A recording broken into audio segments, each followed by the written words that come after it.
እዚህ ጋር አንድ ታሪክ አለ። ብዙ ጊዜ ሰዎች ሙሽራው ማን ነው ሙሽራይቱ ማናት ሲባል ሙሽራው ዶኪማስ ነው ብለው የሚወስዱበት ሁኔታዎች አሉ።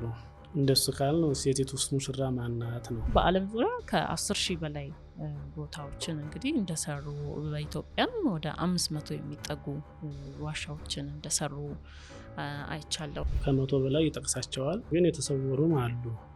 የተሰወሩትንም ጭምር ነው ጠቅሰው ጋር ቤተክርስቲያን ከማነጽ በተጨማሪ ደግሞ ጽላት የሚቀርጹ እንደነበረ ታሪካቸው ያወሳልና አሁን የቅድስት አርሴማን ታቦት አርሴማ ገና ከመወለዷና ከመጸነሷ በፊት ታቦቱን አግኝተው እቺ ደግሞ የትኛዋ ጻድቅ ናት ብለው ሲጠይቁ ገና ያልተወለደች ወደፊት ተወልዳ በሰማዕትነት እንደምታልፍ ተገለጸላቸው።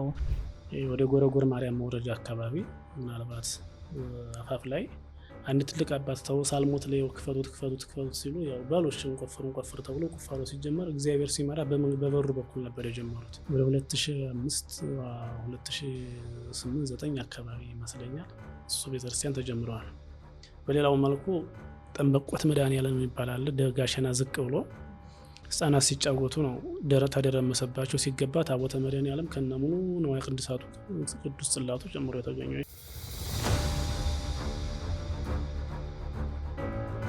ዛሬ ብዙም ያልሰማችሁትን ያልተነገረለትን ታሪክ ልንነግራችሁ ነው።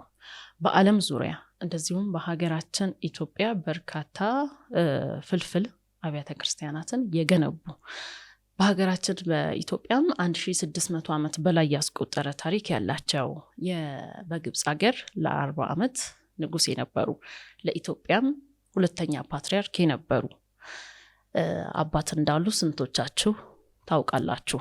በዛሬ ቆይታችን የድባ መቅደሰ ማርያም አቡነ ሙሴ ገዳም የዚህ ታላቅ አባት ገዳም የድባ መቅደሰ ማርያም አቡነ ሙሴ ገዳም አበመኔት የሆኑት አባ ዮሴፍ ድንበሩ አብረውን ናቸው። እጅግ አስገራሚ ታሪክ ትሰማላችሁ። እስከ መርሃ ግብራችን ፍጻሜ ድረስ አብራችሁ ቆዩ።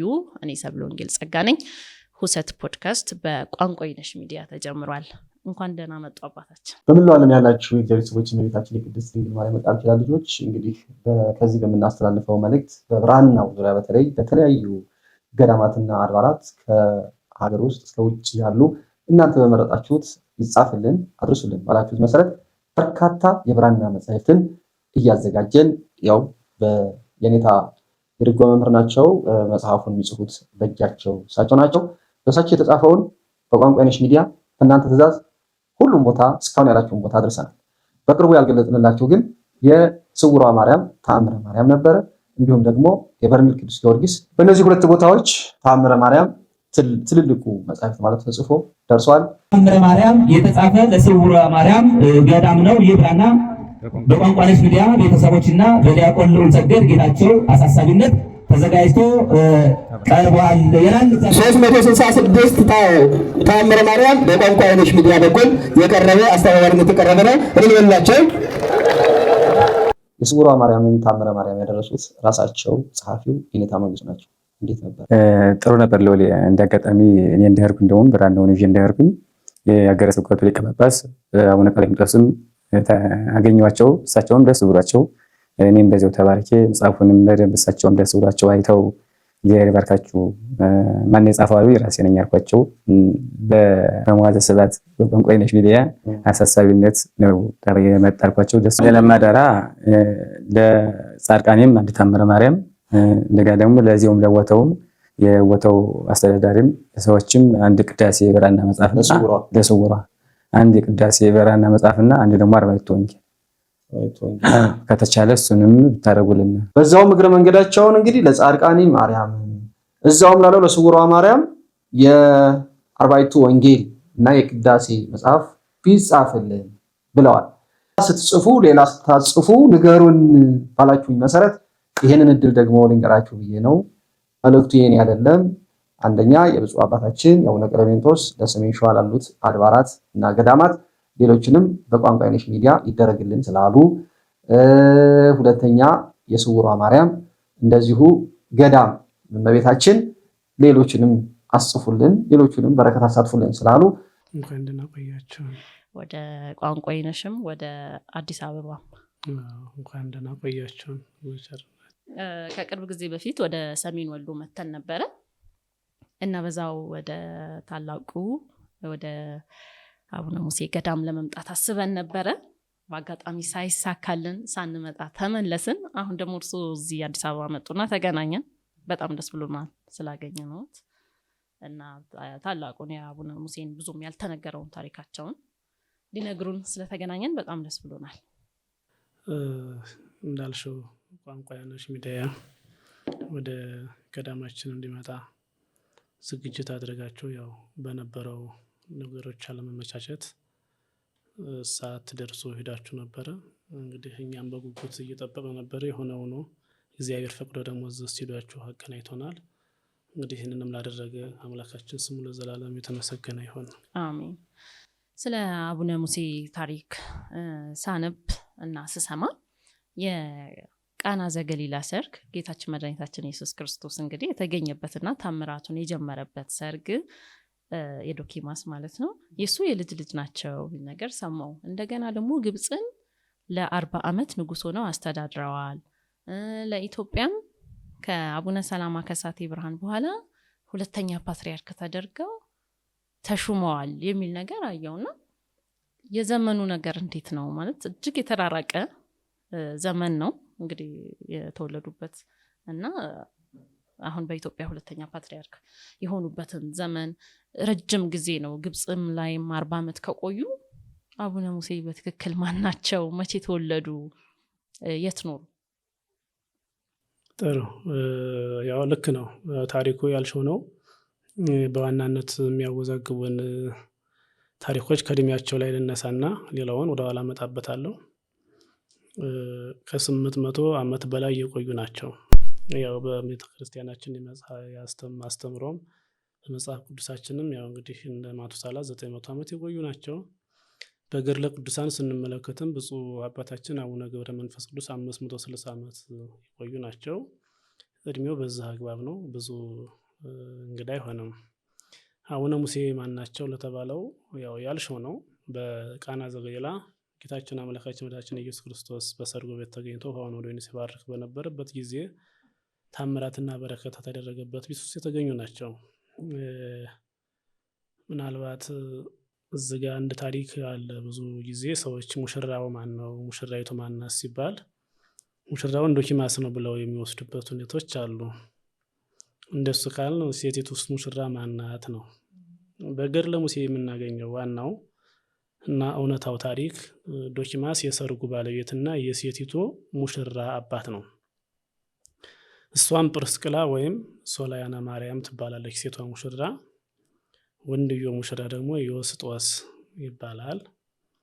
የጸራቢው የዮሴፍ ልጅ ነው። እዚህ ጋም አንድ ጥያቄ ያስነሳል። የዮሴፍ ልጆች 3 ናቸው 5 ናቸው እንጂ ናቸው በቁጥር እንትናለን። እሱ አይደለም ዋናነት አቡነ ሙሴ የጸራቢው የዮሴፍ ልጅ ዮስጦስ የሚባል ልጅ አላቸው። የእሱ ልጅ ናቸው። ያ ማለት የዮሴፍ የልጅ ልጅ ናቸው ማለት ነው። የእመቤታችንን አገልግሎት እናያለን በቃና ዘገሊላ ቤት ውስጥ። ወይኑ አለቀ ትላለች፣ እንጀራው አለቀ የለም ትላለች። ይህን ሁሉ ስናይ እናትነቷ አለ፣ አማላጅነቷ አለ። ከዛ ባሻገር ደግሞ ከእሷ ጋር መከራን የተቀበለው የጸራቢው ዮሴፍ ልጅ ስለነበረ ነው አንዱ ማለት ነው። ከጓዳውን እስከ ማየት የደረሰችበት። ስለዚህ የአባታችን የአቡነ ሙሴ እናት የወስጦ ጵርስቅላ፣ አባትዮ ደግሞ የወስጦስ የሚባሉ ናቸው። ይሄ ነው የቃና ዘገሊላው መሰረት። ያው በመስራተ መልአክ ነው የተጸነሱት። በእግዚአብሔር መልአክ አብሳሪነት ታኅሳስ 8 ማነው መጋቢት 8 ተጸነሱ። ታኅሳስ 8 ተወለዱ። ከዚህ በኋላ የእግዚአብሔር መልአክ አይምሯቸውን ብሩህ አድርጉላቸው ፍሬ ጻድቅ ከሚባል መምህር 80 መጽሐፍትን ተማሩ። እንግዲህ መንፈሳዊ ጥበብንም ስጋዊ ጥበብንም አወቁ። ከዛ በኋላ ድቁናን ወንጌላዊ ቅዱስ ማርቆስ ነው የሰጣቸው። እንግዲህ በዘመኑ እንደ ሐዋርያት ተዘዋውረው አስተምረዋል። እንደ ሰማዕታትም መከራ ተቀብለዋል። ያው በወፍ ዘለል ነገር ብለን ነው ሙሉ ገድሉን መዘርዘር ስለሌለብን እዚህ ጋ ወደ ግብፅም ሄደው አንስጣቴዎስ ቴዎዶስዮስ ተብሎ በግብፅ እስክንድርያ ላይ ነግሰዋል። እያስተማሩ ሳለ አሕዛብ ንጉስ አስሯቸው ስለነበር ነው። ንጉሱም ከነሰራዊቱ አለቀ። ገድለታ ሙሴ እንደሚነግረን በዛን ሰዓት አንስጣቴዎስ ቴዎዶሲዎስ ብለው ከእስር ቤት አውጥተው ነው ያነገሷቸው። እግዚአብሔር እንደነገሩ እስራኤላዊ ነው ግብፃዊ አይደሉም። እሱ እንግዲህ እግዚአብሔር ምስጢር ነበረው የራሱ በግብፅ ላይ ቅዱስ ማርቆስ የጀመረውን ማስቀጠል የሚችሉበት ሀሳቦች የእግዚአብሔር ሀሳብ ስለነበረ ነው በዛ ላይ ሊሾሙ የቻሉት እንጂ በዘር በትውልድ አልነበረም። ትውልድን መነሻ ያደረገ አልነበረም። ያው እግዚአብሔር ሲሾም የሾመበት የራሱ መንገድ ስላለ ነው። የእሳቸው ታሪክ በጣም አስገራሚው አናጺ ናቸው ማለት አናጭ ገንቢ ናቸው። ምክንያቱም ከገድላቸው ላይ እንዳየሁት በዓለም ዙሪያ ከ10 ሺህ በላይ ቦታዎችን እንግዲህ እንደሰሩ በኢትዮጵያም ወደ 500 የሚጠጉ ፍልፍል ዋሻዎችን እንደሰሩ አይቻለውና ግብፅ ንጉስ ሆነው ከቆዩ እንዴት ወደ ኢትዮጵያ ሊመጡ ቻሉ? ከንግስናስ ወደ ምንኩስና ምን መራቸው? ልክ ነው። በግብፅ አንስጣቴዎስ ቴዎዶሲዎስ ተብለው ነግሰው በነበረበት ሰዓት እሳቸው ሰማያዊ ንግስና እንጂ ምድራዊ ንግስና ይሹም ነበርና እግዚአብሔርን አመለከቱ። እግዚአብሔርም ልመናቸውን ሰማቸው። ንግስናህን ዮና ለእናተ ወንድም ልጅ ለአንድ ሕፃን ብላቴና የ12 ዓመት ለሱ ሰጥተህ ሂድ አላቸው። እግዚአብሔር መልአክ እንደነገራቸው ለዛ ሕፃን ሰጡት ስልጣኑን። እኔ አንተ የተውከውን ንግስና እንዴት አድርጋለሁ ቢላቸው ከእግዚአብሔር እንጂ ከኔ አይደለም የተሾምከው ብለው ለሱ ሰጥተው ግብፅ አስቄጥስ ገዳም አቡነ አንጦንስ የነበሩበት ዘመን ነው። ያ ዘመን አባታችን አቡነ ሙሴ ወደ አስቄጥስ ገዳም ሄደዋል ማለት ነው። እንግዲህ ስለ ንግስናቸውም ገድለ ሙሴ ብቻ አይደሉም። ምናልባት አንዳንድ የውጭ የታሪክ ጸሐፊያኖችም ከ20 በላይ ጸሐፊያን ስለ አቡነ ሙሴ ጽፈዋል። በውጭ ዓለም ያሉት ማለት ነው የታሪክ ተመራማሪዎች። ስለዛ አባታችን አቡነ ሙሴ ግብፅ አስቄጥስ ገዳም ገብተዋል። ግን በንግስና ዘመናቸው ብዙ አብያተ ክርስቲያናትን አንጸዋል። በግብፅ በገድላቸው የሚጠቀሱ ማለት ነው። ያው እግዚአብሔርም አባታችን አቡነ ሙሴን እንዲነግሱ ያደረገበት አንዱ መንገድ እንደ ንጉስ ያስከብራሉ፣ እንደ አናጺ ይሰራሉ፣ እንደ ካህን ይቀድሳሉ። እግዚአብሔር ክህነቱንም ስለሰጣቸው ማለት ነው። እንግዲህ ወደኋላ መለስ ብለን ስንመለከት የሚገርመው ታሪክ አንዱም ይሄ ነው። ገና እግዚአብሔር በነ አቡነ አትናቴዎስ አድሮ ከመሾሙ በፊት ቀድሞ ሹመቱን ሰጥቷቸው ነበር። ወደ ኢትዮጵያ ሐሰረ ምንኩስናውንና ሰረ ጵጵስናውን ይዘው ከመምጣታቸው በፊት ከዛም በፊት እግዚአብሔር ጳጳስ አድርጎ ሹሟቸው ነበር። በሐዋርያት ላይ ያደረው መንፈስ ቅዱስ በእሳቸው ላይ ያድሮ ነበር ማለት ነውና ገዳመ አስቄጥስ ገቡ። ለእንጦንስ በገዳመ አስቄጥስ ከ800 በላይ አብያተ ክርስቲያናትን አንጸዋል። ማኑ ቤተ በዓት የመነኮሳት በዓቶችን ሰርተዋል ማለት ነው። ከዚህ በኋላ እንግዲህ አባታችን አቡነ ሙሴ ሲያገለግሉ ከቆዩ በኋላ ደብረ ድቡ የምትባል አንዲት ቦታ ላይ ከእሳቸው ጋር አብረው ንጉሱ የተወውን ዓለም እያሉ የተከተሉ ወታደሮች ስለነበሩ እነሱን አስከትለው መጥተው ደብረ ድቡ ነበር ያሰፈሯቸው። እዛ ላይ ከቆዩ በኋላ ልብሰ ምንኩስና አለበሱ አቡነ ሙሴ። እንግዲህ የቆዩት የት ነው? ገዳመ አስቄጥስ ነው። ልጆቻቸው ያሉት ደብረ ድቡ ነው። አባ ሙሴ ከመዝ ንበር ወከመዝ ግበር እንዲህ እየሰራህ እንዲህ እያደረክ ነው ብለው ስርዓተ አስኬማን አስተምረው ስርዓተ አስኬማን ሰጥተዋቸው ልጆቻቸውንም በዛ ስርዓት እያስቀጠሉ እያለ የመጀመሪያው ሊቀ ጳጳስ አቡነ ሰላማ አረፉ። አቡነ ሰላማ ወደ ኢትዮጵያ መጥተው ሲያርፉ የኢትዮጵያ ነገስታት አብርሃ ወአጽብሃ እንግዲህ አንዳንዶች ታሪክ ተመራማሪዎች አንደኛው ንጉስ ሙታው አብርሃ ነበር እንጂ አጽብሃ አልነበረም ይላሉ። በያም ተብሎ በገድለ ሙሴ እንደሚጠነግረን ከሆነ አንደኛው አብርሃ ወአጽብሃ ወደ ኢትዮጵያ የኢትዮጵያ ነገስታቶች ወደ እስክንድርያው ሊቀ ጳጳስ ወደ አቡነ አትናቴዎስ መልእክት ላኩ። አቡነ አትናቴዎስም ወደ አስቄጥስ ገዳም መልእክት ላኩ ማለት ነው። መነኮሴ ወደ ግብፅ ልልከው ወደ ኢትዮጵያ ሊሄድ የሚችል ኢትዮጵያ ሊያገለግል የሚችል የተባረከና ቅዱስ የሆነ ሰው ላፈልጉልኝ አሉ። ከደብረ ድቡ አቡነ ሙሴን አስጠርሰው አባ ሚናስ ብሎ የእስክንድርያው ሊቀ ጳጳስ ወደ ኢትዮጵያ ልኳቸዋል። ካልሰላማ የሚለው ስያሜ የተሰጣቸው ኢትዮጵያ ሲመጡ ነው። እንግዲህ ይህ ሁሉ ዘመን ሲያልፍ የእሳቸው ስራቸው ቤተክርስቲያን ማነጽ ነበር አገልግሎታቸው ማለት ነው። በገድላቸው የተጠቀሰው ብዙ ቤተክርስቲያናትን በግብጽ ላይ በውጭ ዓለም እንግዲህ ከ9500 በላይ ቤተክርስቲያናትን አንጸዋል። በኢትዮጵያ 5000 በዓለም 10000 ቤተክርስቲያናትን አንጸዋል ማለት ነው። እና ወደ ኢትዮጵያ የመጡበት መሰረት በኢትዮጵያ 5500 ሁሉም ይታወቃሉ። 500 ወይስ የተሰወሩ አሉ? ገድሉ የሚዘረዝራቸው አሉ በተወሰነ መልኩ ከመቶ በላይ ይጠቅሳቸዋል። ግን የተሰወሩም አሉ። የተሰወሩትንም ጭምር ነው የሚጠቅሰው ገድሉ።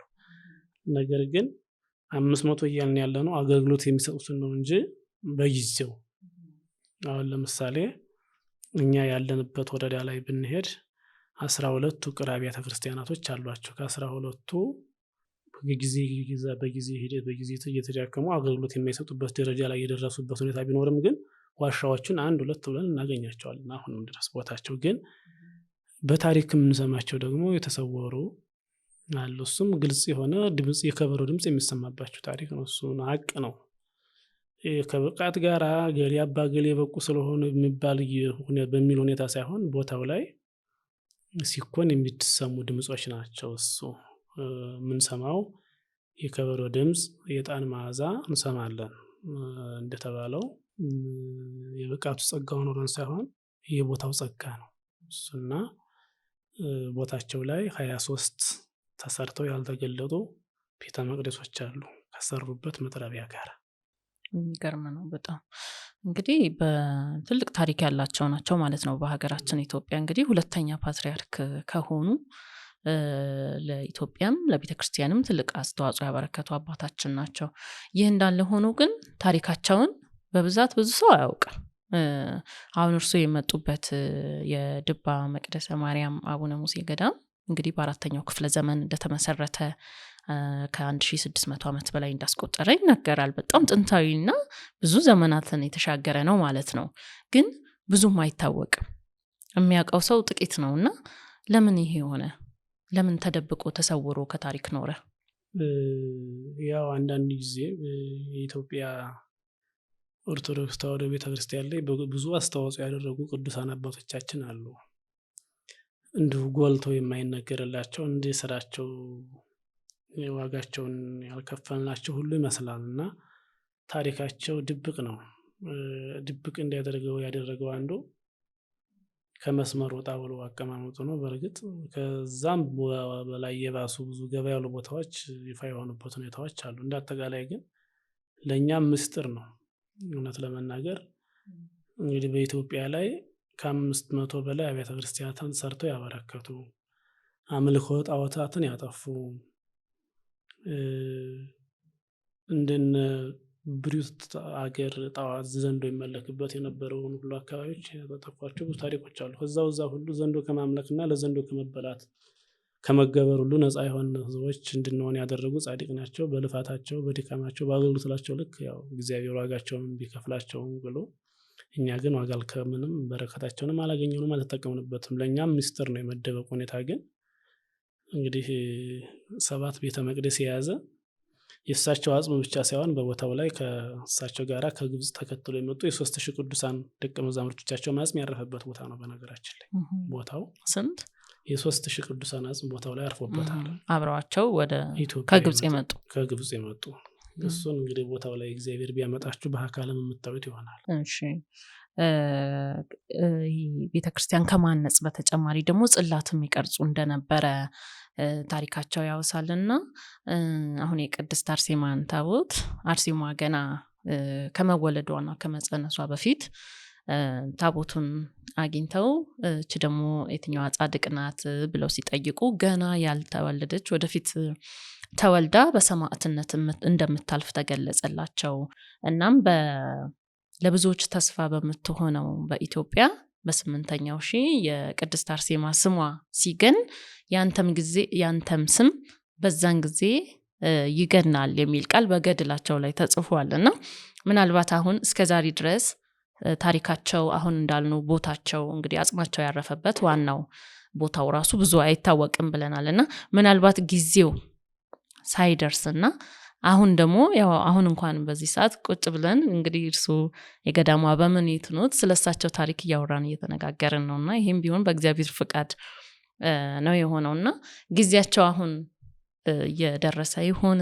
ከዚህ ከ8ኛው ሺህ ከሚነሱ ቅዱሳን አባቶች መካከል አንዱ ናቸው? እስቲ ከዚህ አንጻር እኛም ብለን የምናምነው እሱን ነው። እንደተባለው እንግዲህ እናታችን የቅድስት አርሴማንም ጽላት የሌሎችንም ቅዱሳን አባቶቻችን ጽላት ያገኙበት ሁኔታ ያው በገድለ ቅድስት አርሴማ እንግዲህ እንደ አንባቢያኑና እንደ ገድሉ ነው። ምዕራፍ 7 ታምር ላይ ህትመት ላይ እናገኘዋለን።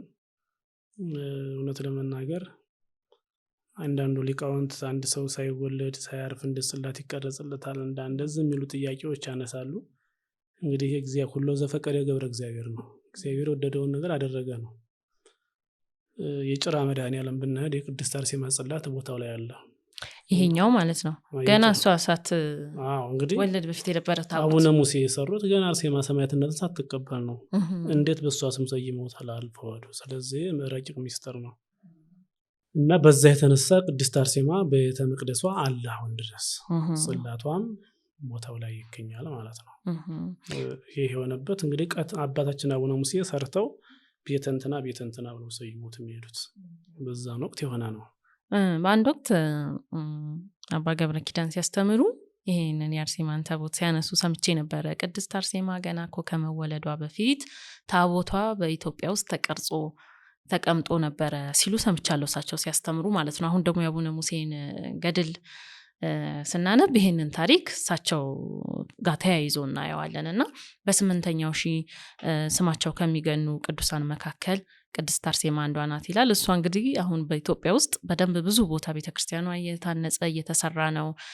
ብዙ ሰዎችም በህይወታቸው እንግዲህ ብዙ የችግር ቁልፎቻቸው እየተፈቱ ነው የሚገኘውና የአቡነ ሙሴም ዘመን ከእሷ ጋር ተያይዞ እንደሚመጣ ይናገራልና ከዚህ ጋር ተያይዞ ለብዙዎች ተስፋ በምትሆነው ኢትዮጵያ ይላልና ይሄ ምን ማለት ነው? እሳቸውም እንግዲህ መርጠው የመጡት ኢትዮጵያ ነው። የመጨረሻ ማረፊያቸውም ብዙ ዓለምን ከዞሩ በኋላ ኢትዮጵያ ነውና እንዴ ምን ማለት ነው ለብዙዎች ተስፋ በሆነች ኢትዮጵያ ሲባል? እንግዲህ ያው ተስፋ የሚለው እንግዲህ ኢትዮጵያ የተስፋ ምድር ናት። ብሔረ አጋዚ የነፃዎች አውጭ ሰዎች ነፃ የሚወጡባት ምድር ናት። ብሔረ አጋዚ የሚላት የመጀመሪያው ከእናቱ ጋር ተሰዶ ሳለ ነፃ የወጣባት ሀገር ናት ኢትዮጵያ ማለት ነው። በነፃነትም ከኢትዮጵያ እንዳይወጡም ሲደረግ የነበረው ጥረት ቀላል አይደለም። እመቤታችን ወደ እስራኤል ወይም ወደ ኢየሩሳሌም እንዳትመለስ ማለት ነው። በግፍ በጫና በኃይል ሳይሆን በፍቅር ማለት ነው። ስለዚህ ነፃነት ያገኙባት የነፃ አውጭ ሀገር የተባለች ነፃ ከባርነት ነፃ ወጥተው ንግስት ሆነው እንግዲህ አስራት አድርጎ እግዚአብሔርም ለእመቤታችን ቃል ኪዳን እስከሰጣ ጊዜ ድረስ ይሄ ብቻ አይደለም። በናግራን ክርስቲያኖችም ከዛም በኋላ እንኳን እንግዲህ በኢትዮጵያ የነበሩ ነገስታት አይደለም ሀገራቸውን ሌላውንም የክርስትናው ዓለም ጫና ሲደረግበት እየሄዱ ነፃ ያወጡ የነበረ እውነትም ነፃ አውጭ ሀገር ነበረች። ምናልባት ልትጠይቅኝ የፈለግሽ በዛ አውድ ከሆነ ብዬ ነው እና ከዛ አንፃር ነው እንግዲህ አባታችን አቡነ ሙሴ ነፃ አውጭ የሆነችው ምድር ላይ ነው ያሉት። ቃል ኪዳናቸውም ኩሎ ዘገብረ ተስካረከ ወዘጸዋ ስመከ እምህር ለከ፣ ሁሉም ሰው ተስካርን ያደረገ መታሰቢያን ያደረገ ስምን የጠራ አንተ ያነስካቸውና ቤተክርስቲያን የተሳለመ እስከ 55 ትውልድ ድረስ እምርልሃለሁ ብሎ አምላካችን መድኃኒታችን ኢየሱስ ክርስቶስ ቃል ኪዳን ሰጥቷቸዋል። ምናልባት ስጋ አንድ ታሪክ አለ። አባታችን አቡነ ሙሴ ለመንግስተ ሰማያት ያልተመረጠውን ወደ መንግስት ቦታ አላስረግጥብህም የሚል ቃል ኪዳን አላቸው እግዚአብሔር የሰጣቸው። እንግዲህ እግዚአብሔር የመረጠውን ተገብቶን ሳይሆን በቸርነቱ ሊምረን የፈቃዱ የሆነውን እንግዲህ ወለታሪውም ከርሰሙ ማለት ከእናታቸው ማህፀን ጀምሮ የተመረጡ አሉ። እንግዲህ ለሲመት ለሽመትም ለገሃነም ለምንም የተመረጡ አሉ። እንግዲህ የእሱ ቃል ነው። እሱ ጋር እንግዲህ እሱም ለምን አልወዘይ ብሎ እንተ ገበርከ ዘንተ አይሰምከ ወዘንተ አይሰነይከ ነው አባ ጊዮርጊስ ያለው። ይሄን አሳመርክ ይሄን አከፋ የሚለው ማንም የለም እና ክርስቶስም ቃል ኪዳን ሲሰጣቸው ቦታቸውን ላልምር አላስረግጥብም የሚል ቃል ኪዳን አለ። የቅዱሳን ሰዎች እንዲህ ሲባል ብዙ ሰዎች አንዳንድ ትችት ይሰጣሉ። እንግዲህ የእግዚአብሔር ቃል ነው በዋናነትና እንግዲህ እግዚአብሔር አምላካችን የጻድቁን የአቡነ ሙሴን የቦታቸውን ትንሣኤ የራሱ ጊዜ ይኖረዋል ብለን ተስፋ እናደርጋለን። መቼ ነው እሱ? የራሱ ጊዜ አንድ ቀን የሚፈነዳበት ጊዜ ይኖራል፣ ምዕመናን ለድነት የሚመጡበት። በሌላው በኩል ቦታዎች ስውር ነው እንዲኖር ደግሞ የአንዳንዶች የቅዱሳን ጸሎትም የሚሆንበት ሁኔታ አለ። በገድለ ሙሴ ግን ያገኘነው ነገር የለንም። አቡነ ሙሴ ጸለዩት ጸሎት አባታችን አቡነ ገብረ መንፈስ ቅዱስ ስሜ ግልጥ ይሁን ብለው ጠይቀዋል እግዚአብሔርን። አንዳንዶቹ ደግሞ ስማቸው ስውር እንዲሆን የሚጠይቁ አሉ። እንግዲህ እግዚአብሔር የመረጣቸው እነዛን ስውራን ቦታዎች እያየ የሚጠቀሙባቸው ቦታዎች አሉ። ግን እንዳልኩት ነው የአባታችን የአቡነ ሙሴ ስውርም አድርገው ግልጥም አድርገው የሚል በገድላቸው አላገኘንም። ግን አሁን እኔ እንኳን ከሄድኩበት ጊዜ ጀምሮ ሳይሆን ከጊዜ ወደ ጊዜ በተወሰነ መልኩ እየጨመረ እየመጣ ይመስላል። የሆነ ሆኖ ግን አባታችን አቡነ ሙሴ በሰሩት ስራ ልክ ይታወቃሉ ማለት አይቻልም። አሁን ታሪካቸውም ሲመዘገብ ግርታን ይፈጥራል ብዬ ከማስበው ነገር ውስጥ አንዱ ቅድም እንዳሉኝ በተለያየ ስም ነው ሲጠሩ የነበረው። ለምሳሌ ግብጽ ላይ ንጉስ ሆነው ሲመሩ በሌላ ስም ነው የሚታወቁት። በኢትዮጵያም ሁለተኛ ፓትሪያርክ ሲሆኑ አቡነ ሚናስ ነው የተባሉት። በአንድ ወጥ ስም አለመጠራታቸው አቡነ ሙሴ የሚለው ደግሞ አሁን ተያይዞ 3 ስም እዚህ ጋር ማለት ነው። አሁን ብዙ ጊዜ አንድ ሰው በራሱ ስም ነው ታሪኩ የሚጻፈው የሚነገረው። የሚሳቸው ግን የስም መቀያየርም አለ፣ እንደ ንግስናቸው፣ እንደ ምንኩስናቸው፣ እንደ ፓትሪያርክነታቸው ማለት ነውና ይሄም ነገር አስተዋጽኦ ሊያበረክት ይችላል። ልክ ነው። በልዩ ልዩ ስም መጠራታቸውም ካለ ሰላማ ስንል ሌላ ጻድቅ፣ አባ ሚናስ ስንል ሌላ ጻድቅ፣ አቡነ ሙሴም ስንል ሌላ ጻድቅ የሚመስልበት ሁኔታዎች አሉ። እንደ አጠቃላይ ግን እንደ ኢትዮጵያ ኦርቶዶክስ ተዋሕዶ ቤተክርስቲያን ሊቃውንትም ስለ አቡነ ሙሴ መረጃ ባለመኖሩ በደንብ የተነገረላቸው አይደለም። አሁን በቅኔ ጉባኤ ቤት ስንቆይ ምን የሚነገረን አለ? ወር በገባ በዓራት ዮሐንስ ወልደ ነጎድጓድ ነው የሚተረክልን። ስለ አቡነ ሙሴ አይነገርልንም ማለት ነው። እንግዲህ ስለ አቡነ ሙሴ አጋጣሚ ሆኖ በእርግጥ እኔ እዛው አካባቢው ቅኔ ተምሬ ነበረ። እዛ አካባቢ ያው እዛው ቦታው ስለሆነ ይነገራል። እዛው ወደ ጎንደር አካባቢ ስንማር ግን ወር በገባ በዓራት ታሪክ ሲተረክልን ስለ አቡነ ሙሴ አይተረክም፣ አይታወቅም።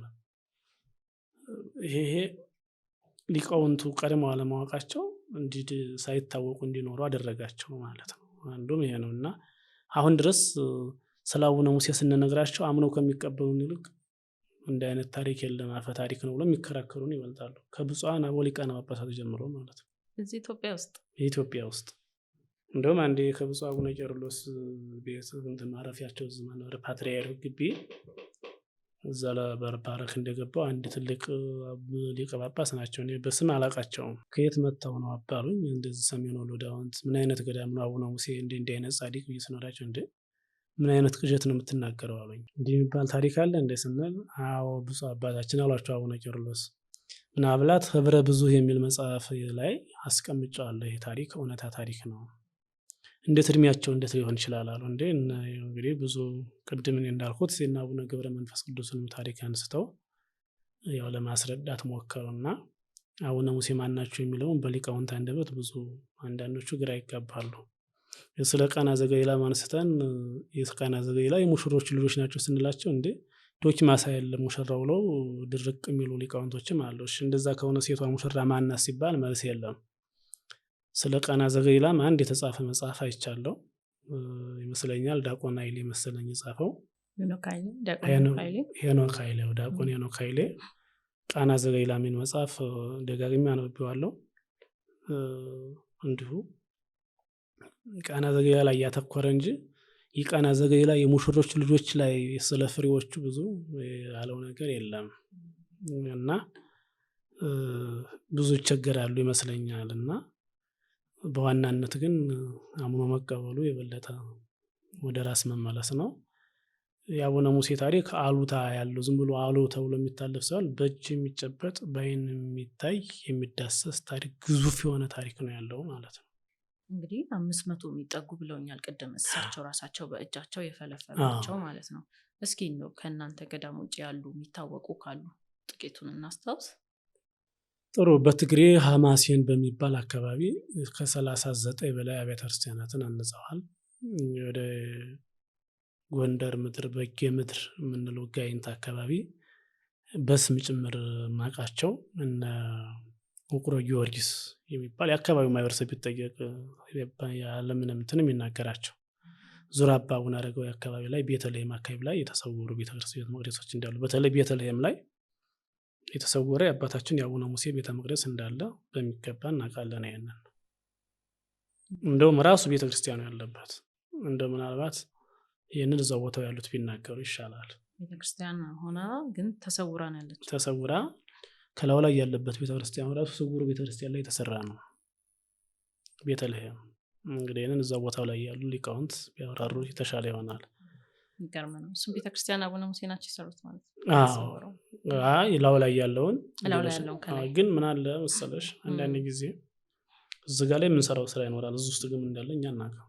እግዚአብሔር ባወቀ ግን የሚያሰራው ስራ አለ። እየሆነ ያለው ይሄ ነው። በሌላ መልኩ ወደ መቄት ስንመጣ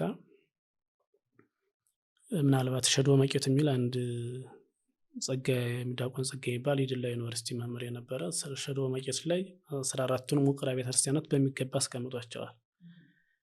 14ቱና ውቅር አብያተ ክርስቲያናቶች ከሰራቸው በኋላ ደግሞ የተገለጹ ቤተክርስቲያናቶች አሉ። እንዴት ተገለጡ?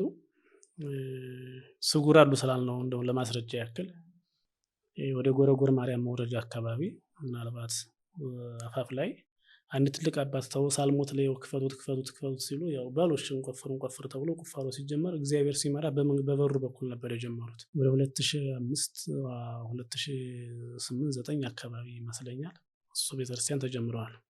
በሌላው መልኩ ጠንበቆት መድኃኔዓለም ይባላል። ደጋሸና ዝቅ ብሎ ህፃናት ሲጫወቱ ነው ደረታ ደረመሰባቸው ሲገባ ታቦተ መድኃኔዓለም ከነሙሉ ንዋየ ቅድሳቱ ቅዱስ ጽላቱ ጨምሮ የተገኘው ይሄ ያው ግልጽ ይሆናል። ቤተክርስቲያኗ አሁንም እየተገለገለች ያለበት ቦታ ነው። አዲስ አበባ መድኃኔዓለም የእሳቸው ቅርብ ቤተክርስቲያን ነው። የጭራ መድኃኔዓለም ዋድላ 12 አሉ። ዋድላ ላይም የጭራ መድኃኔዓለም የአባታችን የአቡነ ሙሴ ለመታሰቢያነት ጭራቸውን አኑሮ የሄዱበት ቦታ ነው። በደላንታ ውስጥም እንደሱ አልፈን መተን ሳይንት ወደ መቅደላ ዙሪያ ቤተ ማርያም አዳድ ማርያም ማለት ነው እና አዳድ ማርያም ይባሉ እነዚህ ሁሉ የአባታችን የአቡነ ሙሴ ናቸው። በሸዋ ምድርም እየቀጠለ ይመጣል። በነገራችን ላይ በዛ ብቻ የሚቀር አይደለምና እንዲህ ያለ ነው የሚቀጥለው ታሪካቸው። ብዙ ቤተክርስቲያናቶች አሉ በኢትዮጵያ ላይ። እንግዲህ እነዚህ የአቡነ ሙሴ ናቸው ማለት ነው። እኛ ወረዳ ላይ ስንመጣ ደግሞ የ12ቱም አብያተ ክርስቲያናት ስም አጠራር ታሪክ አለው። እንግዲህ ድብ ከምትባለው ጋር ነው የሚያያይዘው። አባታችን አቡነ ሙሴ ዳውንት ምድር ሲመጡ ዳፌን የሚባል ዘንዶ ነበረ፣ በቀን 5 ሰው የሚገበርለት። እሱን ከእግዚአብሔር ጸልየው ከእግዚአብሔር ዘንድ መልአክ ተልኮላቸው ከእግዚአብሔር የተላከው መልአክ እንደ መብረቅ በሚያስፈራ ድምፅ ከሰማይ የወረደ ነጎድጓድ መጥቶ ነው ሰንጥቆ የገደለው። እሱን ከሞተ በኋላ ብቅ ሲሉ ዛሬ ያረፉባትን ቦታዋን ሲያዩ ደስ አላቸው፣ እግዚአብሔርን አመሰገኑ። ምክንያት በአይነ ልቦና ያዋት ነበር። ቦታዋ ምስራቃዊ አቅጣጫ፣ ደቡባዊ አቅጣጫ፣ ሰሜናዊ አቅጣጫ ተሆን የት እንደሆነ አቅጣጫዋን አያውቁም። እግዚአብሔር ግን በአይነ ልቦናቸው ያሳያቸው ነበርና ደስ ስላላቸው ዛቲ ትምራፊ ለዓለም ዘአርፍ ባቲ፣ ይቺ እስከ ዘላለሙ የማርፍባት የማረፊያ ቦታ ናት፣ ይችን ቦታ ያሳየኝ ጌታዊ ተመስገን ብሎ ሃሌሉያ ብለው አመሰገኑ። ቦታው ላይ ያው ሃሌሉያ ማለት ቅድመ ዓለም የነበረ ዓለምን አሳልፎ የሚኖር ማለት ነው። ያው የሚታወቅ ትርጓሜ ነው በጥቅሉ። ግን ምንድነው ያቺ ቦታ ሃሌሉያ ተብላ ትጠራለች። ዛሬ ዘንዶውን አጥፍተው ቦታዋን ቁመው ያዩባት በገዳሙ አንጻር ትይዩ የሆነች ቦታ ናት። ከዛ ወረዱ። መስከረም 20 ቀን ጠዋት 1 ሰዓት ጀምረው እስከ 3 ሰዓት ድረስ 7 ቤተ መቅደስ ሰርተው አከናወኑ። እንግዲህ ታሪክ በ3 ሰዓት ውስጥ ዘይትራደው መላእክት ወልፋይላፋት መላእክት እየተራዱት ያው እንግዲህ እግዚአብሔር ይችላል ሁሉም። እንግዲህ ያው በሰላሳ አይባን አይደለም የሚለው የሰኔ ማርያም ሰኔ 20 የእመቤታችን ቤተ መቅደስ በፊልጵስዩስ ቤተክርስቲያኑ ሲሰራ ክርስቶስ የለመለሙ ድንጎቹ እየተሳቡ ነው። ስለዚህ በዚህ እግዚአብሔርን አናማው ለሱ ሁሉ ስለሚቻለው መስከረም 21 ቀን ራሱ ክርስቶስ ተገልጾ ቃል ኪዳን ሰጥቷቸዋል፣ ባርኳቸዋል፣ ማርኮላቸዋል። 24ቱ ካህናተ ሰማይ መጥተው እንግዲህ እግዚአብሔር ባለበት እሱ ባለበት ሁሉም መላእክት አሉ፣ ነቢያት አሉ፣ ሐዋርያቶች አሉ፣ ጻድቃን ሰማዕታት አሉ። እንግዲህ እነሱ ሁሉ በተገኙበት መስከረም 21 ቀን ክርስቶስ ራሱ ባርኮላቸዋል። የማረፊያ ቦታ ይችና ስላሉ ታቦተ ማርያምን በቦታው ሰይመው አስቀምጠዋል። እሱ ታቦት እንዴት መጣ ስንል ልክ እንደ ነብዩ ሙሴ በእስራኤል ዙሪያ፣ በኢየሩሳሌም ዙሪያ፣ በግብጽ ዙሪያ ብዙ አብያተ ክርስቲያናትን አንጸው ኢየሩሳሌም ለሱባኤ ለ40 ቀን ያክል በጸሎት ዛሬ ዓለም የሆነ ስራ ሰርቶ ምርቃን ብለው እንደሚያስበው እሳቸው የሰራውትን ሁሉ አንተ ባርክልኝ፣ የምእመናን ድነት የሚያገኙበት አድርግልኝ ብለው እግዚአብሔርን ሲጸልዩ ሲለምኑ በ40ኛው ቀን ተገልጾ ስምን የጠራ መታሰቢያን ያደረገ አብያተ ክርስቲያናቶችን የተሳለመ ሁሉ ምሬልሃለሁ፣ ነገር ግን በእኔና በአንተ መካከል የቃል ኪዳን ምልክቱን ትኖር ዘንድ ታቦተ ማርያምን ከብሎ ታቦተ ማርያምን ሰጥቷቸው ስለነበረ ቦታው ላይ እንግዲህ ማረፊያቸው ቦታ ሲደርሱ ከኢየሩሳሌም ካመጧቸው ሌሎች ንዋየ ቅድሳት ጋራ ያው ታቦተ ማርያምን በሰሩላት በእመቤታችን ቤተ መቅደስ አስቀምጦታል። በግራና በቀኝ የሚካኤልና የገብርኤል ቤተ መቅደስ ነው። ልክ ስለ ማርያም ሲሳል እመቤታችን ላይ እንግዲህ በግራና በቀኝ መላእክትን አስቀምጠው ነው የሚስሉት ሰዓሊያን። አባታችን ደግሞ ቤተ መቅደሱ ላይም እንደዛ አድርገው አስቀምጡ። ከዛ ቤተ ሚካኤልም፣ ቤተ ገብርኤል፣ ቤተ ኪዳነ ምሕረት፣ ቤተ መድኃኔዓለም፣ ቤተ ጊዮርጊስ፣ ሰባተኛው ቤተ መቅደስ ቤተ ቅድስት አርሴማ እና ካረፉ በኋላ አጽማቸው ስላረፈበት ቤተ አባ ሚናስ 2 መንበር ነው ያለው። የአባታችን አቡነ ሙሴ መካነ መቃብራቸው ያለበት በመቃብር ተዘግቶ ከስሩ ላይ መንበር ተሰርቶበታል። እሱ አንድ መንበር ነው። የቅድስት አርሴማ መንበር ከድንጋይ ተቀርጾ የተሰራ መንበር ነው። ምክንያቱም ስም በተጠራበት ስሟ ይጠራ፣ መታሰቢያ በተደረገበት መታሰቢያ ይደረግ የሚል ስለነበረ ቅድም ስናነሳ የነበረው ስለ ቅድስት አርሴማ ማለት ነው። ስለዚህ በዛ አግባብ ነው የቤተ መቅደሱ ክንውን። ስለዚህ ታዲያ ያንን ዋሻ አሻግረው ገደሉን ሲያዩት አምደ ብርሃን ተተክሎበት መላእክት ይወጡበት ይወርዱበት ነበር። ለዛም ነው ሃሌሉያ ብለው ያመሰገኑት። ወረዱ አምደ ብርሃኑን ነበር ያዩት። ነገር ግን ሲጠጉ ድብ የምትባል አውሬ ያገኙ። ሰዎች ድብ ብለውም ይጠሯታል፣ እኛ በልምድ ድብ ብለን እንጠራታለን። ይሄ ያንቺ ቦታ አይደለም ብለው ከቦታው አስወግደዋታል። ከቦታው ከወጣች በኋላ ጠርጠሪያት ብለን ዛሬ በምንጠራው ቦታ ላይ ነበር የገባቸው። ጫካ ነው በጊዜው። አሁን ላይ ያው እንግዲህ ደህንነቱ ይዛን ያክል ነው። አቡነ ሙሴ የድባን ሰርተው አከናውነው ካለቁ በኋላ ወደዛ ለማነስ ሲሄዱ አውሬዋ ከሳቸው ስሸሽ የነበረችበት ቦታ ጠርጠሪያት ተባለ። ዛሬ ጠርጠሪያት ቁስቋም ይባላል። የእመቤታችን ቅድስት ቁስቋም እና የቅዱስ ገብርኤል ቤተ መቅደስ ነው ያለው። እንዲህ ያለ ጉሊያ የሚባል አካባቢ ያለ እሱም በቅዱስ ጊዮርጊስ የሰሩት ቤተ መቅደስ ነበረ። እሱ ፈርሷል። አሁን ብዙ አገልግሎት የሚሰጥ አይደለም፣ የተደረመሰ ነው። እሱም ጎልታ ታየች እየተባለ እንግዲህ ኬሳይ የሚባል ቦታ አለ። እሱም ከስታ ታየች እየተባለ የሚጠራበት መዳ ማርያም የምትባላለች። መዳ ይሉታል መጥረቢያቸውን። የአቡነ ሙሴ በመጥረቢያቸው ስም የሚጠራ ነው። መዳ የሚባል መጥረቢያ ነበራቸው እና እንዲህ እያሉ የሰሯቸው ቦታዎች እንደዚህ እያሉ ነው እንግዲህ ቦታዎቹ በስም አጠራሩ ከአውሬዋ ጋር ሁሉ የሚያያዝ ነው። የ12ቱ ቅዱሳት አብያተ ክርስቲያኖች አጠራር ስያሜ ማለት ነው። እያንዳንዶቹ የምንተነትነው በዚህ ልክ ነው የሚመጣው እና በዚህ ልክ ሰፊ አብያተ ክርስቲያናትን የሰሩ ጻድቅ ናቸው። ቦታዎቹ ሳይቀር እስካሁን ድረስ ያንን ስያሜ ይዘዋል ማለት ነው። ከነ ስያሜያቸው የድባው ነው የሚባለው። የድባ የተባለው በስመ ድብ ተሰመ ድባ ከአባውሬው ምክንያት ተሳል ነው የተጠራው ቦታው። አንዳንድ ቦታ ላይ አቡነ ሙሴ ተሰውረዋል የሚል ነገር አይቻለሁ። አሁን ደግሞ እርስዎ እንደሚሉኝ በዚህ በድባ መቅደሰ ማርያም አቡነ ሙሴ ገዳም አጽማቸው እንዳልረፈ እንደተቀበሩ እንዳረፉ ማለት ነው። እና ይሄ ሁለት አይነት ትርክት ከየት ነው የመጣው? ያው አንዳንድ የታሪክ ሽሚያን በለው ወይም የታሪክ ብቻ ሰው ቀድሞ የወሰደውን መረጃ ካለ እሱን ይዞ ነው የሚካሄደው። እኔ በጽሁፍም አይቻለሁ። ምንድነው ነገረ ቅዱሳን የሚል ስለ ቅዱሳን የሚናገር ታሪክ ላይም መሰለኝ መስከረም 4 እንዳረፉ አድርጎ ጸሐፊያን አይቻለሁ፣ ጽፈው አይቻለሁ። ልክ አይደለም። አባታችን አቡነ ሙሴ ያለ በማያሻማ መልኩ መስከረም 4 እንዳረፉ ገድላቸው 4 ነጥብ ረግጦ ይነግረናል። እሱ ብቻ ሳይሆን ከቦታው ላይ ህትመት ላይ ባናገኘው ሙሉ መጽሐፈ ስንክሳር በቀድሞ ዘመን የተጻፈ መስከረም 4 ላይ ሲጽፍ ስለ አቡነ ሙሴ ወበዛት ዕለት ያረፈ አባ ሙሴ መምህር ዘደብረ ዲባ ብሎ በግልጽ አስቀምጦት የሚሄድበት ሁኔታ አለ። ሌሎችም መጽሐፍቶች አሉ ቦታው ላይ ዜና እረፍታቸውን የሚወሱ ቦታው ላይ ያለ ማለት ነውና መጽሐፈ ገድላቸው እንደዛ ነው። መልካቸውን ስንመለከት ሰላም ለጻተ ነፍስ ከማለመጻማ ብዙህ እያለ ለበርነ ስጋ ከንዘውቱ ግዙፍ እያለ የሚሄድ ነው። ለግንዘት ስጋ ለመቃብሪካ እያለ የሚሄድ ገርል ነው። ይሄ ባለበት እንዴት ነው እረፍት ልንለው የምንችለው? መሰወር ልንለው የምንችለው? እና ይሄ ተገቢ አይደለም። ይሄን ሐሳብ ያዙ ሰዎች በዚህ ልክ ራሳቸውን ማስተካከል ይኖርባቸዋል ብዬ ተስፋ አደርጋለሁ። እንደውም ይሄ መወዛገብ አንዳንድ በአካባቢያችን ያሉ አጎራባች ገዳማቶችም እንደዚህ አይነት ሐሳብ ስለነበራቸው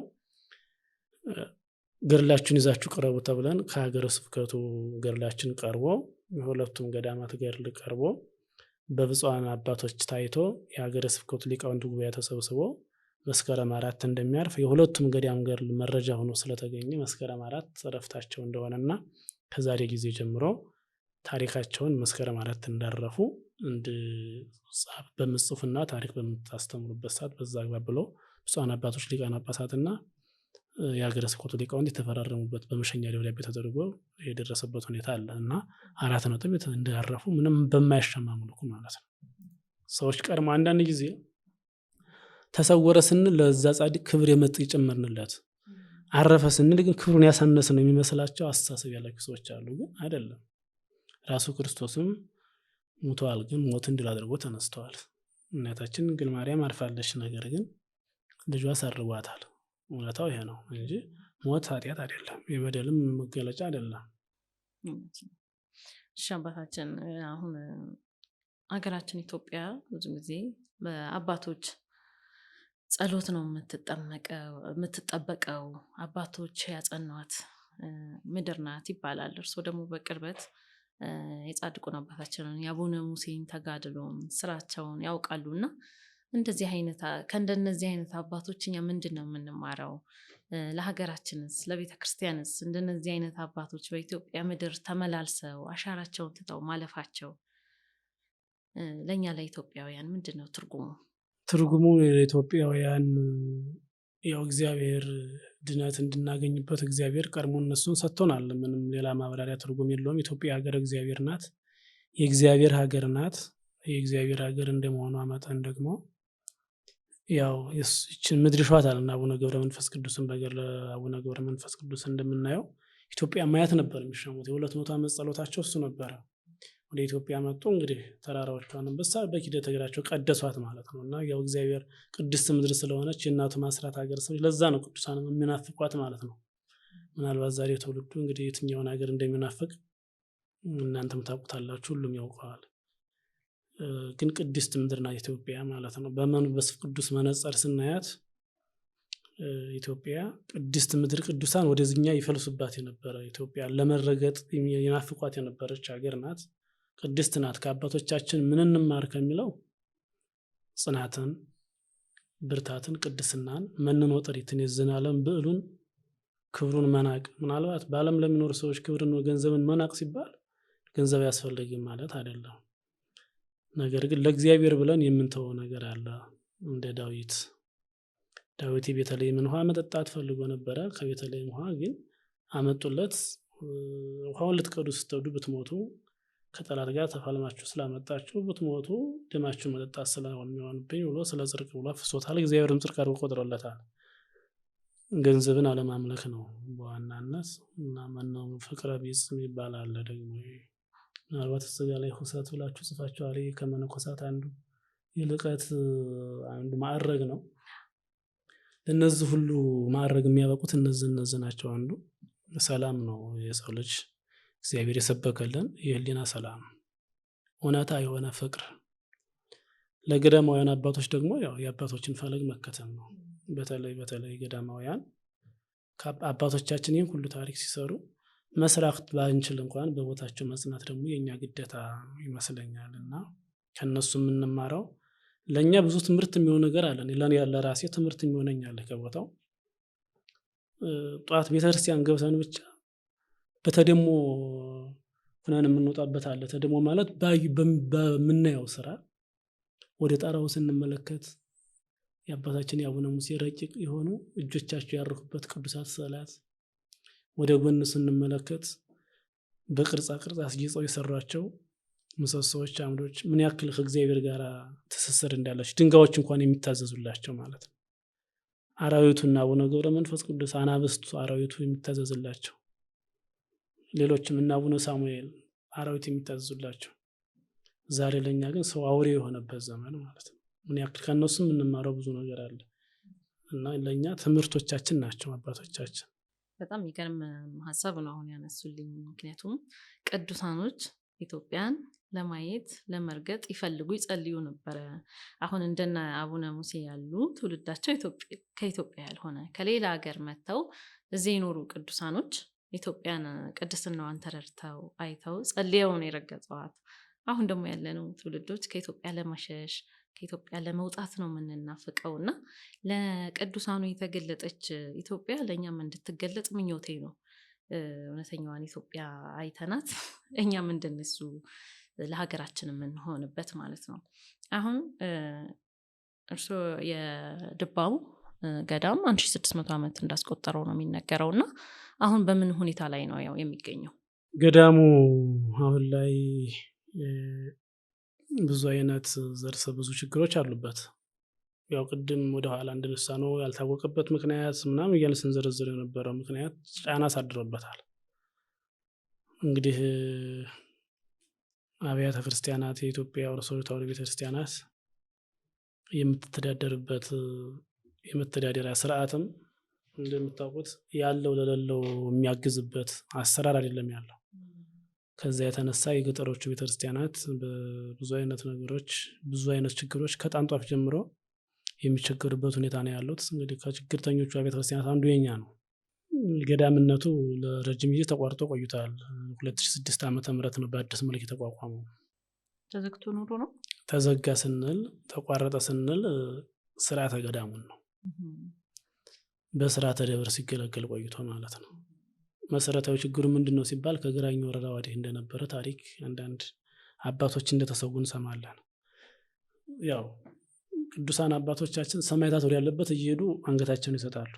ቦታውን ግን የቅድም ሃሌሉያ ብለው አባታችን አቡነ ሙሴ ያመሰገኑበት የምንለው ቦታ ላይ እዛ ላይ ሆኖ ሲያዩ አሻግሮ ሲያዩ ይታየዋል። ሲወርድ ይጠፋበታል። ምንም ማድረግ አልቻለም። ቢያንስ እንኳን እንደ ማድረግ ቢያቅተው ከገባ ቢያገኘው ኑሮ ማለት ነው ቢያንስ እንኳን አለት ላይ ያለውን ስላበላሽቶ ተራራውን እንኳን መናድ ቢያቅተው ማለት ነው ብዙ ነገር ማበላሸት ይችላል። ምክንያቱም የመጽሐፍቶቹ ነው ቅዱሳቶቹ አባቶቻችን የሚያሳልፉበት የራሳቸው ጥበብ ስላለ ጥበብ ስንል ምንድነው ያው ከሰውረው የሆነ ቦታ ላይ ግራውንድ ቆፍረው ወዘተ የሚያደርጉት መሸጋገሪያ እንትን አለ። እሱን ይጠቀሙታል። ግን አለት ላይ ያለውን ስላት እንኳን ማበላሸት አልቻለም። ስለዚህ ካህኑ ተሰውራለች ማለት ነው። ግን ከዛ በኋላ የመነኮሳት መዳከም ሲመጣ ከጊዜ ወደ ጊዜ በቦታው ላይ አባቶች መነኮሳት ስለሌሉ ከባለ አባቱ አፈመምር መጋቢ እየተባለ ፍርድ የሚፈርዱት መጋቢ አፈመምር የሚባሉ ሰዎች ነበሩ። ስርዓተ መንግስት ይካሄድበት ነበር። ፍርድ የሚፈረደው በዛ አካባቢ ላይ ያሉ ወንጀሎች ቢፈጸሙ በገዳሙ ተሰይመው ያሉ መምህራን አፈመምር መጋቢ ያልናቸው ሰዎች ነበሩ ፍርድ የሚሰጡት። ይህ አፈ ታሪክ አይደለም። ቦታው ላይ ፍርድ የሰጡበት ውሳኔ የወሰኑበት ይግባኝ ያነሱበት ነገስታቶቹ አጽድቆ የላኩበት ሰነዱ ሙሉ ፋይል አለ ቦታው ላይ ሰፊ በርካታ ሰነድ ማለት ነው። እንደውም በቤተ መጻሕፍትና ቤተ መዛግብት ኤጀንሲ ባለስልጣን ቢሮ ቦታው ላይ ማይክሮፊልም ሊሰሩ ሲመጡ ከሁሉ በላይ ድንቅ ሆኖባቸው የነበረው እሱ ሰነድ ነው። በአባባል ይሄ ከሳይንስ ጀምሮ ይሄ ጋይንትን ይዞ ወደ ዋርላ ደላንታን ይዞ ግብር ይገበር የነበረው እዛ ነው። ቀዳማዊ ምኒልክ ኃይለ ሥላሴ ንጉሠ ነገሥት ዘኢትዮጵያ የሚል ካርዲ አለ። ቤተክርስቲያኗ ግብር ሰብስበው ተጠቀሙበት በነገስታቶቹ ተሰጣት ኃይል ነው። እሱ ኃይሉ እጃችን ላይ ያለውን አሁን ስለ አፈ ታሪክ ሳይሆን በጽሁፍ ያለውንና በእጅ የሚዳሰስ ታሪክ ያለውን ነው የምነግርሽ። ነገር ግን እንደዚህ እያለ ከመጣ በኋላ 2006 ዓመተ ምህረት ገዳሙ በብፁዕ አቡነ ቄርሎስ አነሳሽነት ገዳሙ እንዲገደም ያው እኔን ወደ ቦታው ላኩኝ። 2006 ዓመተ ምህረት ባላባቱ ትንሽ አካባቢ ያለው ማህበረሰብ ያው ትንሽ ብዥታ ፈጥሮበት ነበረ። ያው ገዳም ሲሆን መንፈሳዊ አገልግሎት እናጣ ይመስላቸው ነበር። እሱ አይደለም ግን አብዛኞቹም ደግሞ ፍላጎታቸው ነበረ ቦታው ራቅ ያላቸው ማለት ነው። ያው በጥቅሉ ሰብሰብ ስናደርገው 3 ቤተክርስቲያን ተሰርቶ ሁሉም በየአቅራቢያው እንዲገኝ እየተገለገለ ነው። ይሄኛው በስርዓተ ገዳም ነው የሚገለገለው ማለት ነው። እንግዲህ ከዛን ጊዜ ጀምሮ በርካታ አበውና አባቶች እናቶች በርካታ መነኮሳት ያው የገዳሙን ቀድሞ ያውቁ የነበረ ነገር ግን እዛ ለመኖር ሁኔታው የማይፈቅድላቸው ሁኔታዎች ላይ ስለነበሩ ግን እግዚአብሔር ሲፈቅድ አሁን ደስ ብሏቸው ከትላልቅ ገዳማቶች ከነጎንድ ከነዋልድባ ከነማይበረ ስላሴ መጡ ትላልቅ አባቶች ነው ያሉበት ቦታው ላይ ማለት ነው። አሁን እግዚአብሔር የተመሰገነ ይሁን። ቀድሞ እንደተመሰረቱት ገዳማቶች ትላልቅ አባቶች መካሪ፣ በጸሎት የሚያግዙ፣ በጸሎት የሚረዱ፣ ለእግዚአብሔር ቅርብ የሆኑ አባቶች አሉበት፣ እናቶችን በተመሳሳይ ማለት ነው። በጣም ጥሩ አባታችን። እንግዲህ በጣም የብዙ የ1600 ዓመት ታሪክ ያለው ቦታ ነው። በጣም በራሳቸው በእጃቸው የሰሯቸው ብዙ ነገሮች ያሉበት ነው። እግዚአብሔር ፈቅዶ መተን እዚህ ጋር እንግዲህ ከተገናኘን አይቀር ለማንሳት ነው እንጂ የዛን ሁሉ ታሪክ አሁን አውርተን አንጨርሰውም እና እግዚአብሔር ከፈቀደ መተን ደግሞ እዚህ ጋር የተነጋገርነውንና ሌሎች ያልተነሱ ብዙ ጉዳዮችን ለተመልካቾቻችን እናደርሳለን ብዬ ተስፋ አደርጋለሁኝ። ስለነበረን ቆይታ አመሰግናለሁ። በመጨረሻ ማስተላለፍ የሚፈልጉት መልእክት ካለ? መጨረሻ የማስተላልፈው ገዳሙ በብዙ አይነት መጎዳት ላይ ነው ያለው። አንደኛ ከነጻ ቤተክርስቲያኑ ለ1600 ዘመን ቆይቶ በሚያስፈራና በሚያሳዝን ሁኔታ ላይ ነው ያለው፣ እየፈራረሰ ነው ያለው። እሱን ብንታደገው። ምክንያት አሁን እኛ የኢትዮጵያ ሕዝብ በጣም አስቸጋሪ ሆነው የተጠገነ ነው አግስ ሲብሉት ብዙ አይገባውም። ግን ቤተክርስቲያን እየሰራን ነው፣ አንድ መስኮት ብቻ በር ሻል ቆርቆሮ ሲሚንቶ ሲሉት ደስ እያለው ያደርጋል። እያደረግነው እየገነባንም እያሰራንም ስለነበረ ማለት ነው። ሌላ ቤተክርስቲያን ስናሰራ አልተቸገርንም። ይሄን ቤተክርስቲያን ለማስጠገን ግን አልሻለም። ሰው እየገባው ቅርስን ለማስጠበቅ እየገባው አይደለም። እኛ እስካሁን ያወጣነው ወጪ 2 ቤተክርስቲያን 3 ቤተክርስቲያን ሰርቶ ያስጨርሳል። ጥገና ላይ የሚወጡ ወጪዎች ከባዶች ናቸው። እንደነበረ መቀጠል ስላለበት የቅርስ ይዘትነቱን ሳይለውጥ ማለት ነው። ጥናቱ ብቻ ረጅም ጊዜ የሚፈጅ ነው እና አሁን ይህን ቅርስ ብንጠግ ነው። ምክንያት 1600 ዘመን የቆየ በዛውም ላይ የ55 ትውልድ ቃል ኪዳን ያለው በዛውም ላይ በውስጡ የብዙ ቅዱሳን አጽም የያዘ ያንን ታሪክ ማጣት ቅድስናን ማጣት አይደለም ወይ? ስለዚህ ቢረዱንና ሁሉም ተረባርበው ያን ቅርስ ብንታደግ። ሁለተኛ በቦታው ላይ አካባቢው ማህበረሰብ ይተወሰነ ነበር። ቦታው አባቶቻውን በአት መስሪያ ያላቸው ገደል ለገደል ነው የሚንጠለጠሉት። የተሻሉ የሚባሉ ቦታዎችን ግብር ለሰዎች ስለያዙት እሱን ቦታ መናስፋፋበት መንገድ ቢፈጠር። በሶስተኛ ደረጃ መነኮሳቱ ተራራውን ጠብቆ የሚኖርበት ሁኔታ እንጂ አርሶ የሚበላው መሬት የለም። ጫካ ነው፣ ደን ነው ገዳሙ። መቼም እንጨቱን ቆርጠን ጫካውን መንጥረን ምድረ በዳ አድርገን አርሰን እንብላ አንልም። ስለዚህ ራሳችንን አሁን እኛ እየሸመታችሁ ቀለብ እየገዛችሁ አብሉን አጠጡን አይደለም የምንለው። የገዳሙ የእንስሳት ማርባት የንብ ማነብ ፕሮጀክት አቅደዋል። እሱ ላይ ቢሳተፉ ሰው ምዕመናኑ ቢያግዝ የተሻሉ ስራዎች መነኮሳት ራሳችንን በራሳችን አግዘን የምንኖርበት እንጂ የተረጁነን እንድንኖር አይደለም ፍላጎታችን። እንደኛ አይነቱ በወጣትነት እድሜ ያለው ይሰራል። በጸሎት ደግሞ አረጋውያን ተወሰነው በጸሎት ያግዛሉ። እኛም ደግሞ ሳንጸልይ እንኖራለን ማለት አይደለም። ከስራ ባሻገር ጸሎት፣ ከስራ በኋላም ስራ፣ ጸሎት ከጸሎት ስራ ነው። ገዳም ምንድነው 10 ጊዜ ደወል ሲቀጠቀጥ ነው የሚውለው ገዳም። ያ ማለት አሁን 3 ሰዓት ነው ወደ ጸሎት 6 ሰዓት ነው ወደ ጸሎት ተሰማራ እያለ ነው ማለት ነው። ስለዚህ እንደው ራሳችንን በራሳችን ሰርተን የምናግዝበት ብዙ የሥራ ዘርፎች አሉ ገዳሙ ያቀዳቸው። እዛ ላይ መናን ቢያግዘን ራሳችንን ብንችል ከረሃብ እና ከስደት አባቶች እንደው ተሰብስበው ሊበተኑ ማየት ከባድ ነው። ላይ ትንሽ ከኮረናው በፊት ገዳሙ ትንሽ መተዋወቅ እንደው ብቅ ማለት ጉዞ ማህበሮች መምጣት ጀምረው ነበር።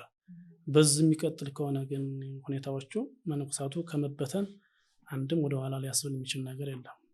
ያው ለመበተን ጫፍ ላይ የደረሰ ገዳም ነው። ስለዚህ ያንን ገዳም ኢትዮጵያውያን ሊደርሱለት ይገባል። ምክንያት ሰው ካልበላ ከጸሎት መልስም ቢሆን አባቶችን እኮ ቢሆን በዋሻ ያሉትም ሽምብራ ያስፈልግ ይሆናል። ስለዚህ አባቶችን የማገዝ የሁሉም ኢትዮጵያውያን ድርሻ ነው ብዬ አስባለሁና ገዳሙን ብንታደገው ነው የመጨረሻ መልእክቴ።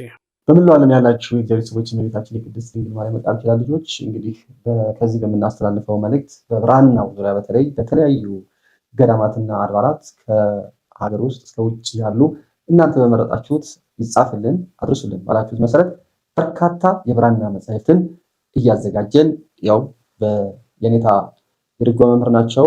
መጽሐፉን የሚጽፉት በእጃቸው እሳቸው ናቸው። በእሳቸው የተጻፈውን በቋንቋይነሽ ሚዲያ እናንተ ትእዛዝ ሁሉም ቦታ እስካሁን ያላችሁን ቦታ አድርሰናል። በቅርቡ ያልገለጽንላችሁ ግን የስውሯ ማርያም ተአምረ ማርያም ነበረ። እንዲሁም ደግሞ የበርሜል ቅዱስ ጊዮርጊስ። በእነዚህ 2 ቦታዎች ተአምረ ማርያም ትልልቁ መጽሐፍት ማለት ተጽፎ ደርሷል። ተአምረ ማርያም የተጻፈ ለስውሯ ማርያም ገዳም ነው። ይህ ብራና በቋንቋነሽ ሚዲያ ቤተሰቦችና በዲያቆን ልዑል ሰገድ ጌታቸው አሳሳቢነት ተዘጋጅቶ ቀርቧል ይላል። 366 ተአምረ ማርያም በቋንቋነሽ ሚዲያ በኩል የቀረበ አስተባባሪነት የቀረበ ነው። እልልላቸው። የስውሯ ማርያምን ተአምረ ማርያም ያደረሱት ራሳቸው ጸሐፊው የኔታ መንግስቱ ናቸው። እንዴት ነበር? ጥሩ ነበር። ሎሌ እንዲያጋጣሚ እኔ እንዳይርኩ እንደውም ብራናውን ይዤ እንዳይርኩኝ የሀገረ ስብከቱ ሊቀ ጳጳስ አቡነ ቀሌምንጦስም አገኘኋቸው። እሳቸውም ደስ ብሏቸው እኔም በዚያው ተባርኬ መጽሐፉንም በደንብ እሳቸውም ደስ ብሏቸው አይተው እግዚአብሔር ይባርካችሁ ማን የጻፈው አሉ። የራሴ ነኝ ያልኳቸው በመዋዘ ስብሐት በቋንቋነሽ ሚዲያ አሳሳቢነት ነው የመጣልኳቸው። ደስ ለማዳራ ለጻድቃኔም አንድ ተአምረ ማርያም እንደገና ደግሞ ለዚያውም ለቦታውም የቦታው አስተዳዳሪም ሰዎችም አንድ ቅዳሴ ብራና መጽሐፍ ለስውሯ አንድ ቅዳሴ ብራና መጽሐፍና አንድ ደግሞ 40 ወንጌል ከተቻለ እሱንም ብታረጉልን። በዛውም እግረ መንገዳቸውን እንግዲህ ለጻድቃኒ ማርያም እዛውም ላለው ለስውሯ ማርያም የ40 ወንጌል እና የቅዳሴ መጽሐፍ ቢጻፍልን ብለዋል። ስትጽፉ ሌላ ስታጽፉ ንገሩን ባላችሁኝ መሰረት ይሄንን እድል ደግሞ ልንገራችሁ ብዬ ነው። መልእክቱ የኔ አይደለም። አንደኛ የብፁዕ አባታችን የአቡነ ቀሌምንጦስ ለሰሜን ሸዋ ላሉት አድባራት እና ገዳማት ሌሎችንም በቋንቋነሽ ሚዲያ ይደረግልን ስላሉ፣ ሁለተኛ የስውሯ ማርያም እንደዚሁ ገዳም እመቤታችን ሌሎችንም አስጽፉልን፣ ሌሎችንም በረከት አሳትፉልን ስላሉ አባታችን እንግዲህ ያው መልእክቱ ይደርሳል። እናንተን የሚያገኙበትን አድራሻም ከስር እናስቀምጣለን። ለነበረን ጊዜ እናመሰግናለን። እግዚአብሔር ያክብርልን።